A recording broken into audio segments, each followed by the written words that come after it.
This was on the plant that I picked, but what it is and is it dangerous at all? And what else can you find on the plants you forage, and what should you be worried about? There is more than one concern when it comes to foraging. Safety, regulations, all those things. The plants we collect and what's on them, or sometimes in them. We are going to use a very low power, cheap microscope for this experiment to check for critters and all things we can see on the plants we collect. But the critters are not really our main issue here. Actually, most of the time, they are not issue at all. They might look a bit icky and unpleasant, maybe unappetizing, but apart from that, they are just, for most of the time, just an extra protein that you would eat. If you are easily disgusted by things and you are obsessed with bugs in the bad way, they give you an ick, and you worry about dirt all the time, those little spots you see somewhere, little fly maybe flying inside your ice cream. Oh, there's a mushroom over there. Weird. You don't see mushrooms in summer every day. So if all these things are worrying you and making you feel uncomfortable, to be entirely honest with you, foraging is not for you. You should stick to the supermarkets or farmers markets or whatever, wash your food as you always do, and just ignore the foraging. Because when you forage, you're going to find a lot of stuff. You're going to find infested plants, sick plants, hidden caterpillars under the leaves.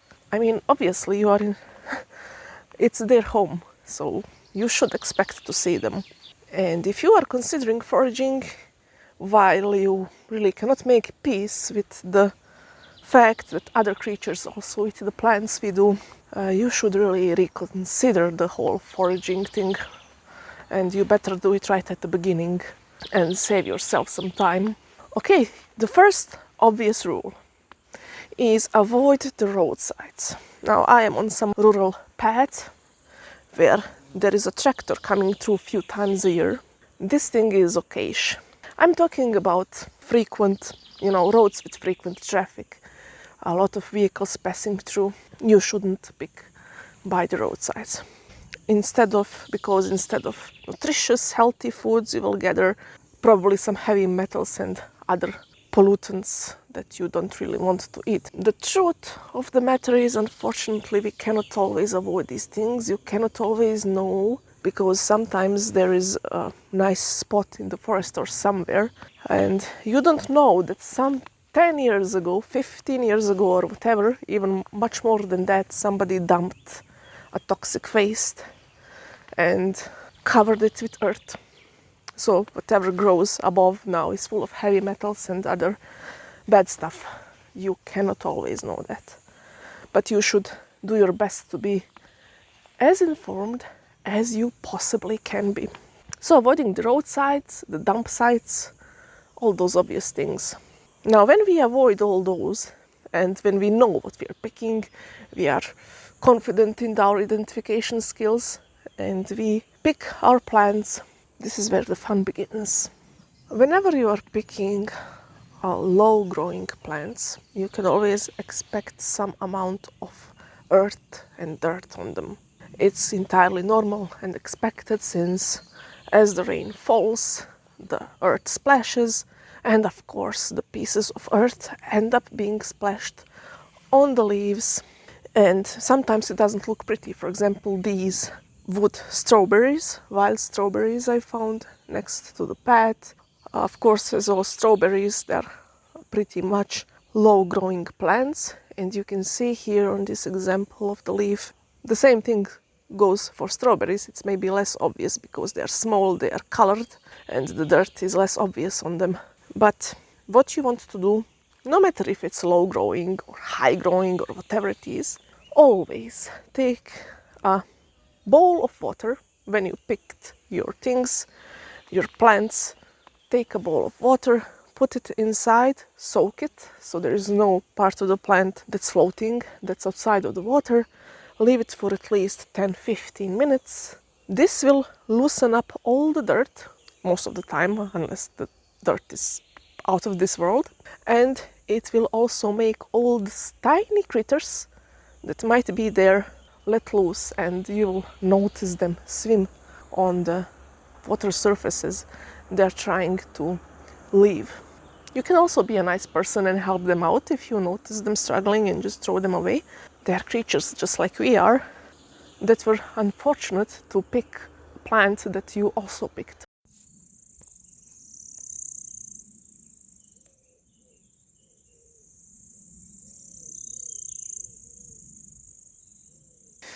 Remember what I said in the beginning. If you are feeling icky about the creatures and stuff, imagine how icky you will feel when you hear about all the parasites. There is more than one parasite that you can get while you are foraging. Although in most parts of the world, at least in the clean places, those kinds of infections are pretty rare. They are rare enough not to be on your mind constantly, let's say it like that. Most of them can be avoided with the proper cleaning of the food, washing, and if you add cooking into the equation, then you are almost 100% safe with anything. For example, there is fox or dog tapeworm. This is something you should be concerned with if you are foraging near the places where dogs and foxes are using to pass through, and of course occasionally use them as toilet. Most of the time the infections happen when you eat the low growing berries.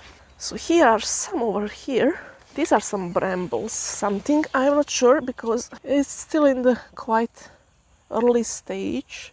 But yeah, see, a low growing plant. And if this was in a dog park, for example, you would want to avoid this.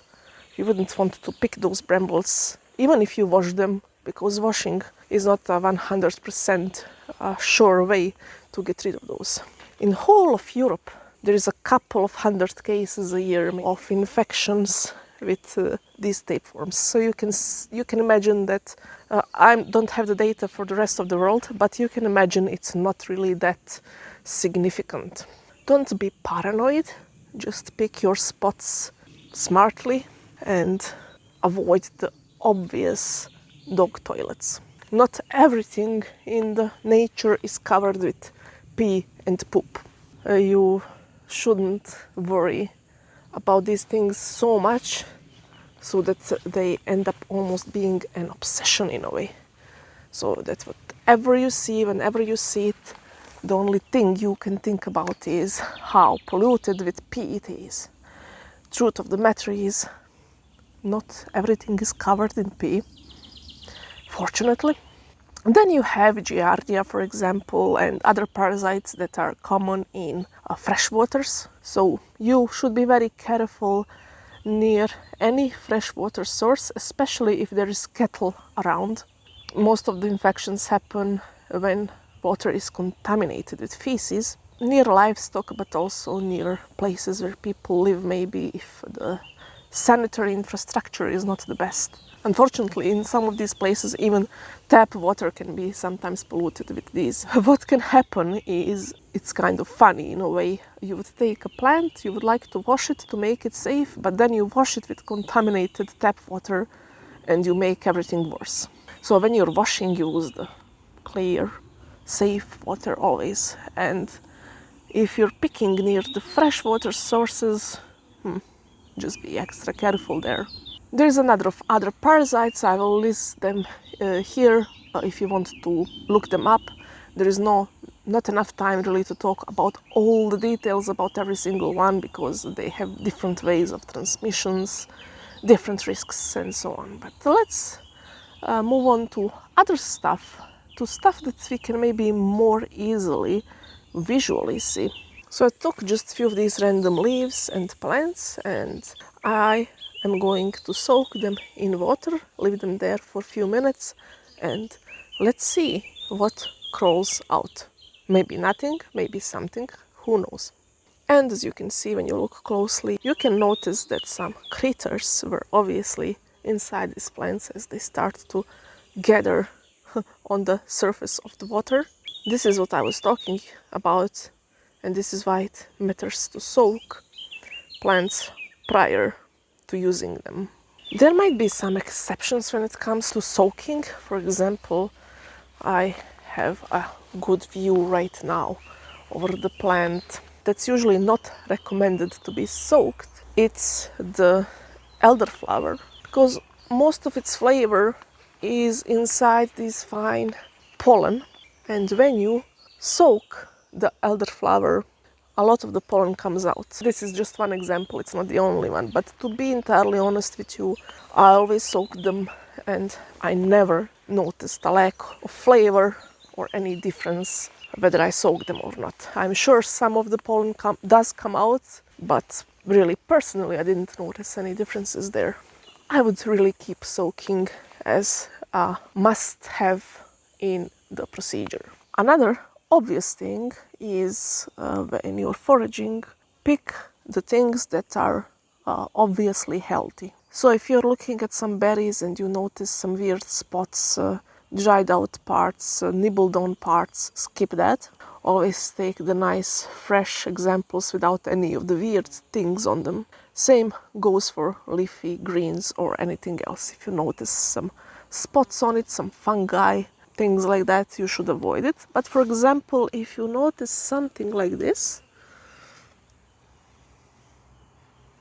so just holes in the leaves, this means the leaf was nibbled on by probably a caterpillar. Sometimes it's various kinds of snails, other insects. You don't have to worry too much about what nibbled on it, but this is generally not really dangerous. You can commonly find it even on the leafy greens that you buy, especially if it's organic and stuff like that. So this just means that some critter likes to eat this as well, and there is no eggs or diseases inside whatsoever. But the plants that do get nibbled on like this usually turns into an open gate for various kinds of infections, mostly fungal ones, and that's where the problem can start. But when it didn't even start, I think you're pretty much good to go. Don't obsess over few holes in the leaves. That was the point. So what did we see under a microscope? I made a small experiment, picked a random flower and put it under the microscope to see what happens, and this is the guy I saw. What it is? It's really hard to tell, especially considering the quality of a potato. I did mention this is a very cheap microscope, right? This is not making identification any easier. There are a lot of small red bugs with 8 legs total that could fit the description. I would vote for a kind of mite, possibly a red velvet mite, but I cannot really be sure, especially considering I am not an expert in these things. Ticks could also be similar, and they are from the same family. No matter what it is safe when eaten. Some of these things can be dangerous in other scenarios, but not when you accidentally eat them. And guess what? You probably did eat more than a few in your lifetime so far. Other things I managed to catch a lot of times are springtails, these tiny bugs crawling around, mostly seen in moist soil. Maybe if you have a potted plant, you could catch a lot of these crawling on the surface of the dirt. They are not dangerous to humans nor to plants, but they could be a signal that you are overwatering the plants, which is something that can be harmful. There are dozens of species of springtails, so again, especially with this kind of quality, it's hard to tell which one this is. So I want to revisit these guys that were trying so hard to run away from the flooding I created here, and cannot help but notice this fundamental thing we all share. It's obvious, but it's amazing. We all are here and we want to survive. So remember this, and if you do the soaking or you see the critters fighting for their lives, It's always a good thing to help them out. They don't have to suffer just because you took foraging as a new hobby.